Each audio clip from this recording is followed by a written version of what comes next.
And look at the time here. I'll make that little guy move again. Well, he's not that small. He's got pretty broad shoulders. That's what I was told by a guy who teaches mixed martial arts one time. I was intimidating because of my shoulders, when it was actually because of my systems thinking. And I told him that's actually why it is that you find me intimidating.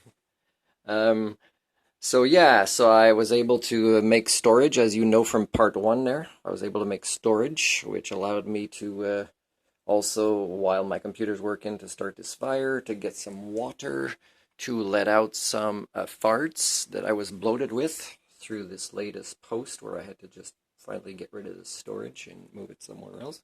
So now it's on there. Thank you very much. And I was supposed to be singing, but you see the time difference. I'm still working really hard. Um, and it's only recently, after a year of not having access to singing, although I asked. You know, the Salvation Army in Parksville, I asked them, I said, my God, like I went to church a few times already, always saying I'm not religious, just kind of looking for social interactions, which seemed incapable. They only wanted to talk about their favorite stories, which, like only I had to listen. And of course, I had to listen to things that I had to not challenge how it's 5-year-old wisdom from 3,000 years ago. Pretty much is what it is. It's kind of hard to not say, "Ooh, that sounds like you might have a developmental disability." I said when they had all this great this avenue where I could say, "Hey, I'd like to practice my singing, and I promise that I'm going to do one religious gospel Elvis song and keep coming every Sunday." But otherwise, it wasn't always interesting to hear what they're talking about, either sermon or if there's food to share after. And I'm just a social creature looking for the concept of community, and it just, after going twice, I knew. So I miss singing, and being there the second time, I said, you know what I'm going to do is they have a lot of great music. I'm just going to write secular, ecocentric lyrics and re-record them, and you might get some of those in 2022. And it's not like socking it to them. It's just the concept of music is important, and and they didn't want to make any compromises in that way. So I'm just gonna employ culture in a more effective way. So I'm doing a lot of culture work here. So I'm gonna continue the rest of Putin that we were at. And I just want to say that, yeah, okay, I was a little bit proud. I told somebody of Trudeau when he was interviewed. And because, he said some things that appeared to be mature, which surprised me. And, and I don't know any politician that has successfully undergone an Homo sapien maturation process, so don't take it too personally. And if you want to challenge me to boxing, like I put in a vlog years ago, I'm going to counter challenge you to a cage match with very interesting rules. I'd love for you to hear what they are. And if there's violence in there, it's because of you, because the rules will be very specifically written. Anyways, okay, so I enjoy complexity, guys. By the way, I partially solved, so I'm giving you an update on something you don't even know about yet. I partially solved connecting my laptop to the TV and discovered that it is likely at this point that I'm not finished yet, that there is an actual computer issue causing it. And when this happens, everything happens for a reason, I would know, right?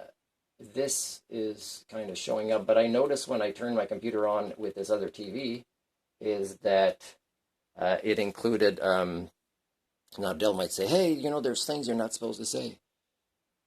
There's things you're not trying to hear, is what, I have plenty of evidence for.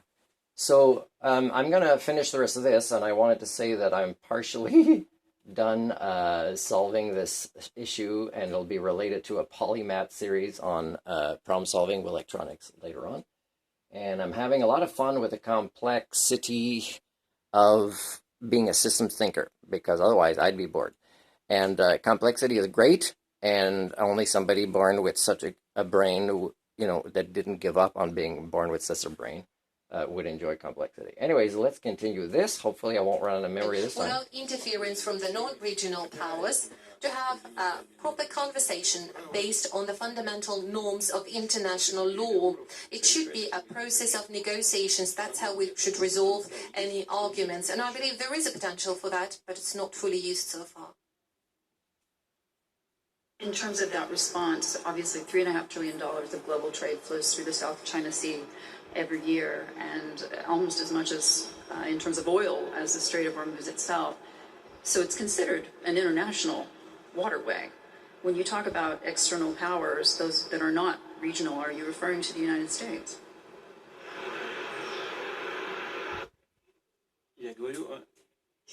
Well, I'm primarily talking about those countries that are not part of this region. Did you notice some of the notes on her paper? Did you notice some of the ways that Putin touches his face and which finger he uses based on any correlation? You'd have to watch a lot of videos to study this. Correlation of different topics and what he knows before he starts opening his mouth, what the topic, his answer will be. When you think about this a bit more broadly, President Xi has, of course, taken drastic measures to address this energy crisis. He's essentially said they should buy gas at any price. Obviously, there's a lot of conversations being had about whether or not China was going to be able to stick to their goals in terms of the climate change agenda in the face of this rising crisis. How damaging do you think it will be to the green energy agenda if China is forced via this crisis to move away from their goals?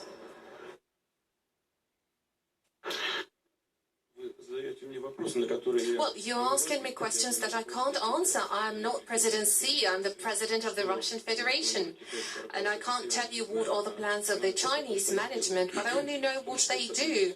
And that also includes cooperation with Russia. First of all, China is the largest trade partner for Russia, and despite the decline in the global economy, the trade turnover between Russia and China is increasing. And in 9 months of the current year, it has exceeded $100 billion, and that is a very good indicator for us. We can even set a record for this year. And in this regard, China is a highly reliable partner for us. And I'm not talking about political components of that. I'm talking about China being a strategic partner. So I just want to say right now, because at the end of this video, I'll press stop right away. I just want to say that no country will ever get me to work for them. And that's because I'd be surprised if a country actually did some sort of intense study within their borders to find, an Homo sapien female and confirm it. Or they would pay people to start a badminton club where everybody that goes there gets paid to actually have care and concern for others and to actually be passionate about the sport and lifelong learning. That's just two examples. I'd be surprised if a country did this. But also, you can hear from anybody talking, even the most diplomatic, even Nobel Prize winners, even, the most charming, popular in their own countries or outside, is everybody's talking as if life on this planet, concerning your species is a Monopoly game or a war game or a tug war kind of game, right? And it all seems normal to them. And for me, it's not normal, right? Everybody suffers from some extreme HSD when they're not ecocentric, okay? Now of ours in almost all areas, and China is truly a reliable partner and an ally, and China is delivering on all undertaken commitments. And if there are any questions, be that in the economic area or in any other area, we always sit at the same negotiating table and research for solutions, and we do find the solutions by making compromises. The same applies to cooperation in the energy area. China works with us to develop one of the largest projects on the LNG, by the way, together with Total Energies, with Novatec, and that is a successful project. That is Arctic LNG. The second project that China will also most probably participate in. Together we have agreed on supplies of gas, of pipeline gas to China. We have constructed the pipeline route, and the total volume that we're aiming to achieve is 38 billion cubic meters. China is a huge market and a rapidly developing and growing economy with a very large amount of consumers. And I believe today we have generally agreed on the second route going through the territory of Mongolia. But I've been saying that before. If we relate to the supplies of coal, China has large coal generation, and the leadership of China is taking large effort to eliminate and go away from coal generation.